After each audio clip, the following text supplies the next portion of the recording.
न्यायदर्शनसिद्धान्ताः। प्रथमः सिद्धान्तः आरम्भवादः। जगदुत्पत्तिविचारे नैयायिकाः आरम्भवादम् उपस्थापयन्ति। परमाणुभ्यः द्व्यणुकत्रणुकादिक्रमेण स्थूलं जगत् आरभ्यते उत्पद्यते इत्येषः आरम्भवादः। जगदुत्पत्तिविचारे विविधानि दार्शनिकप्रस्थानानि वर्तन्ते। तत्र आरम्भवादः नैयायिकानां, परिणामवादः सांख्यानां, विवर्तवादः वेदान्तिनां, सङ्घातवादः बौद्धानाम्। आरम्भवादः कणभक्षपक्षः, सङ्घातवादस्तु भदन्तपक्षः, सांख्यादिपक्षः परिणामवादो, वेदान्तपक्षस्तु विवर्तवादः। द्वितीयः सिद्धान्तः असत्कार्यवादः। कार्यकारणविचारे नैयायिकैः असत्कार्यवादः आस्थीयते। तन्तुभ्यः पटः उत्पद्यते, उत्पत्तेः पूर्वं पटः असन् नासीदित्यर्थः। तथा च कार्यम् असत्, तन्तुरपि उत्पादात् पूर्वम् असन्, एवं सर्वमपि कार्यम् उत्पादात् पूर्वम् असत्। मूलकारणं परमाणुः तु सन्, तथा च सतः असदुत्पद्यते इति असत्कार्यवादः। कार्यकारणविचारे विविधानि दार्शनिकप्रस्थानानि वर्तन्ते। असत्कार्यवादः नैयायिकानां, सत्कार्यवादः सांख्यानां, विवर्तवादः वेदान्तिनां, सदसत्कार्यवादः जैनानां भाट्टमीमांसकानां च, असत्कारणवादः बौद्धानाम्। तृतीयः सिद्धान्तः गुणगुणिभेदवादः। गुणगुणिनोः अवयव-अवयविनोः जातिव्यक्त्योश्च परस्परं भेदो भवति। यथा पटे नैल्यं जले शैत्यम् इति प्रतीत्या पटनैल्ययोः भेदः, जलशैत्ययोः भेदः। इयङ्गौः अयङ्गजः इत्यादि प्रतीत्या सास्नादिमद्व्यक्तिगोत्वयोः भेदः, शुण्डादिमद्व्यक्तिगजत्वयोः भेदः। एवं तन्तुभ्यः पटः, इष्टकाभ्यो गृहम् इत्यादि प्रतीत्या तन्तुपटयोः भेदः, गृह इष्टकयोः भेदः। तत्र गुणगुणिनोः अत्यन्तभेदः न्यायमतम्, गुणगुणिनोः भेदाभेदः इति साङ्ख्यमीमांसकमतम्। चतुर्थः सिद्धान्तः अन्यथाख्यातिवादः। पुरोवर्तिन्यां शुक्तौ कदाचित् चक्षुस्सन्निकर्षे जाते चाकचक्यादिरजतसादृश्यप्रतीतौ च सत्याम् इदं रजतम् इति ज्ञानमुदेति। पुरोवर्तिनि वस्तूनि रजतार्थी पुरुषः प्रवर्तते, तदिदं शुक्तिविशेष्यकं रजतत्वप्रकारकं ज्ञानम् अन्यथाख्यातिः इति व्यपदिश्यते। यत् ज्ञानं विशेष्ये अवर्तमानं प्रकारं तत्र विषयीकरोति तत् ज्ञानम् अन्यथाख्यातिः इति भ्रमः इति भ्रान्तिः इति च व्यपदिश्यते। धर्मिणि शुक्तौ वर्तमानात् शुक्तित्वात् अन्यं धर्मं रजतत्वं विषयीकुर्वतः अस्य ज्ञानस्य इदं रजतम् इत्याकारकस्य अन्यथाख्यातिः इति व्यपदेशः। ख्यातिवादप्रस्तावे विविधानि दार्शनिकप्रस्थानानि सन्ति।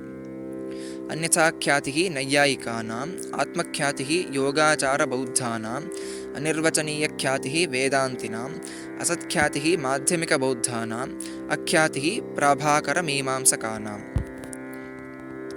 आत्मख्यातिरसत्ख्यातिरख्यातिः ख्यातिरन्यथा, तथा निर्वचनख्यातिरित्येतत्ख्यातिपञ्चकम्। पञ्चमः सिद्धान्तः प्रामाण्यवादः। कानिचन ज्ञानानि प्रमात्मकानि, कानिचन ज्ञानानि भ्रमात्मकानि भवन्ति। भ्रमप्रमयोः द्वयोरपि आत्ममनस्संयोगः सामान्यकारणम्। प्रमायाः उत्पत्तौ गुणः विशेषकारणम्, भ्रमस्य उत्पत्तौ दोषः विशेषकारणम्।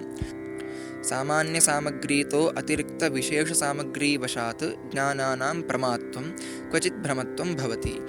तस्मात् प्रामाण्यम् अप्रामाण्यम् उभयमपि परतः एव। प्रामाण्यम् इत्यस्य प्रमात्वम् इत्यर्थः, अप्रामाण्यम् इत्यस्य अप्रमात्वं भ्रमत्वम् इत्यर्थः। तत्र उभयत्रापि विशेषसामग्री अपेक्षते। सामान्यसामग्रीमात्रेण निर्वाहो न भवति। प्रामाण्यवादे विविधानि दार्शनिकप्रस्थानानि दृश्यन्ते। प्रामाण्य अप्रामाण्ययोः परतस्त्वं न्यायमतं। प्रामाण्यस्य स्वतस्त्वम् अप्रामाण्यस्य परतस्त्वमिति मीमांसकमतं। प्रामाण्यस्य परतस्त्वम् अप्रामाण्यस्य स्वतस्त्वम् इति बौद्धमतं। प्रामाण्य अप्रामाण्ययोः स्वतस्त्वम् इति साङ्ख्यमतं। प्रमाणत्वाप्रमाणत्वे स्वतः साङ्ख्याः समाश्रिताः नैयायिकास्ते परतः सौगताश्चरमं स्वतः। प्रथमं परतः प्राहुः प्रामाण्यं वेदवादिनः प्रमाणत्वं स्वतः प्राहुः परतश्चाप्रमाणताम्। षष्ठः सिद्धान्तः। प्रत्यक्षानुमानोपमानशब्दाः चत्वारि प्रमाणानि। पदार्थानां तत्त्वनिर्णयाय उपयुज्यमानानि साधनानि प्रमाणानि इति व्यपदिश्यन्ते। तानि चतुर्विधानि भवन्ति। प्रत्यक्षम्, अनुमानम्, उपमानं, शब्दः इति। क्वचित् चक्षुरादिभिः इन्द्रियैः पदार्थानां रूपादीनां निर्णयः जायते, अत्र प्रत्यक्षं प्रमाणम्। क्वचित् धूमादिलिङ्गस्य दर्शनेन अप्रत्यक्षस्यापि वह्न्यादेः निश्चयो जायते, अत्र अनुमानं प्रमाणम्। क्वचित् पशौ गोसादृश्यदर्शनेन अयङ्गवयः इति निर्णयो जायते, अत्र उपमानं प्रमाणम्। क्वचित् आप्तवाक्यात् ईश्वरः सर्वभूतानां हृद्देशेऽर्जुन तिष्ठति इत्यादितः अप्रत्यक्षस्यापि ईश्वरस्य निर्णयो जायते, अत्र शब्दः प्रमाणम् इति चत्वारि प्रमाणानि। तत्र प्रत्यक्षानुमानोपमानशब्दाः चत्वारि प्रमाणानि इति न्यायमतं। प्रत्यक्षानुमानशब्दाः प्रमाणत्रयम् इति साङ्ख्ययोगमतं। प्रत्यक्षानुमानोपमानशब्द अर्थापत्तयः पञ्चप्रमाणानि इति प्राभाकरमतं। प्रत्यक्षानुमानोभयं प्रमाणम् इति बौद्धजैनवैशेषिकमतं। प्रत्यक्षमेकं प्रमाणम् इति चार्वाकमतं। प्रत्यक्षानुमानोपमानशब्द अर्थापत्त्यनुपलब्धयः षट् प्रमाणानि इति भाट्टवेदान्तिमतम्। प्रत्यक्षानुमानोपमानशब्दार्थापत्ति अनुपलब्धिस्सम्भवैतिह्यानि अष्टौ प्रमाणानि इति पौराणिकमतम्। सप्तमः सिद्धान्तः। पञ्चरूपो हेतुः। पञ्चभिः लक्षणैः युक्तः हेतुः साध्यसाधनसमर्थो भवति नान्यथा। पक्षधर्मत्वं, सपक्षसत्वं, विपक्ष असत्वम्, अबाधितत्वम्, असत्प्रतिपक्षितत्वम् इति हेतोः पञ्चलक्षणानि।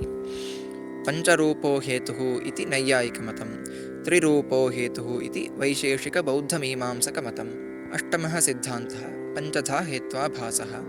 हेतोः पञ्चसु लक्षणेषु एकैकलक्षणेन रहितः हेतुः हेत्वाभासः भवति। इत्थञ्च पञ्चहेत्वाभासाः भवन्ति।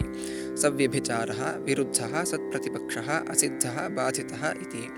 पञ्चधा हेत्वाभासाः इति न्यायमतं। त्रिधा हेत्वाभासाः इति बौद्धमीमांसकमतम्। नवमः सिद्धान्तः। पञ्चावयवः न्यायः। व्याप्त्यनुभवशून्यस्य जनस्य व्याप्त्यनुभववता अन्येन जनेन प्रयुक्तात् वाक्यपञ्चकसमुदायात् अनुमितिः जायते। स च वाक्यसमुदायः अन्यस्मिन् जने अनुमित्युत्पादकः न्यायः इत्यभिधीयते। प्रत्येकं वाक्यम् अवयवः इत्युच्यते। ते च अवयवाः प्रतिज्ञा, हेतुः, उदाहरणम्, उपनयः, निगमनम् इति कथ्यन्ते। तद्यथा पर्वतो वह्निमानिति प्रतिज्ञा, धूमादिति हेतुः, यो यो धूमवान् स स वह्निमान् यथा महानसम् इत्युदाहरणम्, तथा चायम् इति उपनयः, तस्मात् तथा इति निगमनम्। तत्र अवयवपञ्चकम् इति न्यायमतम्, अवयवत्रयम् इति मीमांसकमतम्, अवयवद्वयमिति बौद्धमतम्। दशमः सिद्धान्तः। देहेन्द्रियादिभ्योऽतिरिक्तः आत्मा। जीवात्मा सुकृतदुष्कृतकर्मणां फलानि सुखदुःखानि भुङ्क्ते। स च आत्मा देहात् चक्षुरादीन्द्रियेभ्यः मनसोऽपि अतिरिक्तः विलक्षणः। असौ आत्मा ज्ञानात् प्राणेभ्योऽपि अतिरिक्तः विलक्षणः। एषः आत्मा आकाशवद्विभुः नित्यः गुणानामाश्रयश्च भवति। तत्र सगुणः कूटस्थनित्यः अतिरिक्तः आत्मा इति न्यायमतं। निर्गुणः कूटस्थनित्यः अतिरिक्तः आत्मा इति साङ्ख्यवेदान्तिमतं। परिणामिनित्यः अतिरिक्तः आत्मा इति जैनमतं। शून्यम् आत्मा इति माध्यमिकमतं। देह एव आत्मा इति चार्वाकमतं। क्षणिकविज्ञानम् आत्मा इति योगाचारमतम्। एकादशः सिद्धान्तः आत्मनः परप्रकाश्यत्वम्। अहं जानामि, अहम् इच्छामि इत्यादि ज्ञानेन आत्मा विषयीक्रियते। ज्ञानात्मनोः विषयविषयीभावः सम्बन्धः भवति। यथा प्रदीपघटयोः प्रकाशप्रकाश्यभावः सम्बन्धः, प्रदीपः प्रकाशः, घटः प्रकाश्यः, तथा ज्ञानं विषयी, आत्मा विषयः। आत्मा परेण अन्येन ज्ञानेन विषयीक्रियते, अतः परप्रकाश्यः। आत्मज्ञानयोः आधाराधेयभावोऽपि भवति। यथा घटभूतलयोः आत्मा आधारः, ज्ञानम् आधेयम्। आत्मज्ञानयोः उपादानोपादेयभावो भवति। यथा पटतन्तोः आत्मा उपादानं, ज्ञानम् उपादेयम्। आत्मन्येव ज्ञानं जायते, तिष्ठति, नश्यति। तत्र आत्मा परप्रकाश्यः इति न्यायमतम्, आत्मा स्वप्रकाश्यः इति साङ्ख्यवेदान्तिप्राभाकरमतम्। द्वादशः सिद्धान्तः ज्ञानानां परप्रकाश्यत्वम्। दीपः अन्यानि वस्तूनि घटपटादीनि प्रकाशयति, स्वयं च प्रकाशते, स्वप्रकाशः इत्युच्यते। घटस्तु स्वयं न प्रकाशते, अन्येन दीपादिना प्रकाश्यते, परप्रकाश्यः इत्युच्यते। ज्ञानमपि घटादिवत् परप्रकाश्यं ज्ञानान्तरेण प्रकाश्यते। अयं घटः इति ज्ञानं घटं विषयीकरोति, स्वं न विषयीकरोति। घटमहं जानामि इति ज्ञानान्तरेण अनुव्यवसायेन विषयीक्रियते प्रथमज्ञानम्। तत्र ज्ञानानां परप्रकाश्यत्वम् इति न्यायमतम्, ज्ञानानां स्वप्रकाश्यत्वम् इति साङ्ख्यवेदान्तिप्राभाकरमतम्। त्रयोदशः सिद्धान्तः नित्यम् अणुमनः। ज्ञानोत्पत्तिसाधनानि इन्द्रियाणि, तानि षड्विधानि, घ्राणरसनचक्षुस्त्वक्श्रोत्रमनांसि। तत्र मनः सर्वेषां ज्ञानानाम् उत्पत्तिसाधनं, तच्च मनः नित्यम् अणुपरिमाणवच्च भवति। मनसा संयोगे सति चक्षुरादिभ्यः इन्द्रियेभ्यः प्रत्यक्षज्ञानं जायते। तत्र मनसः अणुत्वम् इति न्यायमतं, मनसः विभुत्वम् इति योगमीमांसामतं, मनसः मध्यपरिमाणम् इति साङ्ख्यवेदान्तिमतम्। चतुर्दशः सिद्धान्तः जगतो निमित्तं जीवानां कर्मफलदाता ईश्वरः। आत्मा जीवात्मपरमात्मभेदेन द्विविधः। तत्र परमात्मा नित्यमुक्तः एकः एव सर्वस्यापि कार्यजगतः निमित्तकारणं भवति। यथा घटस्य कुलालः। जीवात्मनां संसारिणां कर्मफलं परमात्मनः इच्छया भवति, अत एव ईश्वरः सर्वज्ञः सर्वशक्तः। तत्र कर्मफलदाता ईश्वरः जगतः निमित्तमात्रम् इति न्यायवैशेषिकमाध्वमाहेश्वरमतम्। कर्मफलदाता ईश्वरः जगतः निमित्तं सहकारी उपादानञ्च इति रामानुजमतम्। कर्मफलदाता ईश्वरः जगतः उपादानम् इति वेदान्तिमतम्। बुद्ध एव ईश्वरः इति बौद्धमतम्। अर्हन् एव ईश्वरः इति जैनमतम्। जीवान्यः ईश्वरः नास्ति इति साङ्ख्यमतम्। पञ्चदशः सिद्धान्तः जीवात्मापि विभुः। परमात्मा जीवात्मा उभावपि आकाशवत् विभु व्यापकौ च। यथा आकाशस्य परममहत्परिमाणं तथा परमात्मनः जीवात्मनोऽपि परममहत्परिमाणं भवति। तत्र आत्मा विभुः इति न्यायसाङ्ख्यवेदान्तिमतम्। जीवात्मा अणुः इति रामानुजवल्लभमाध्वमतम्। जीवात्मा मध्यमपरिमाणः इति जैनमतम्। षोडशः सिद्धान्तः आत्यन्तिकदुःखनिवृत्तिः मोक्षः। संसारदशायां जीवाः क्षुत्तृषाव्याधिप्रभृतिभिः नैकैः निमित्तैः दुःखमनुभवन्ति। अन्नपानभेषजादिसेवनैः विविधोपायैः तत्तद्दुःखं परिहरन्तोऽपि सर्वथा दुःखशमनं न लभन्ते।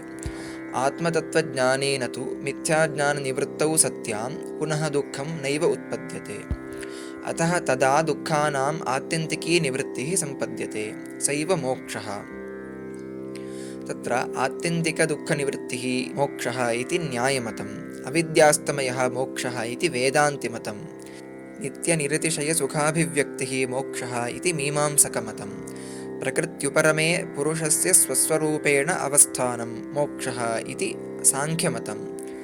आवरणनिर्मुक्तौ सततमूर्ध्वगमनं मोक्षः इति जैनमतम्। निर्मलज्ञानोदयः मोक्षः इति योगाचारमतम्। आत्मोच्छेदः मोक्षः इति माध्यमिकमतम्। देहोच्छेदः मोक्षः इति चार्वाकमतम्। नानाविधैरागममार्गभेदैरादिश्यमाना बहवोऽभ्युपायाः एकत्र ते श्रेयसि सम्पतन्ति सिन्धौ प्रवाहा इव जाह्नवीयाः।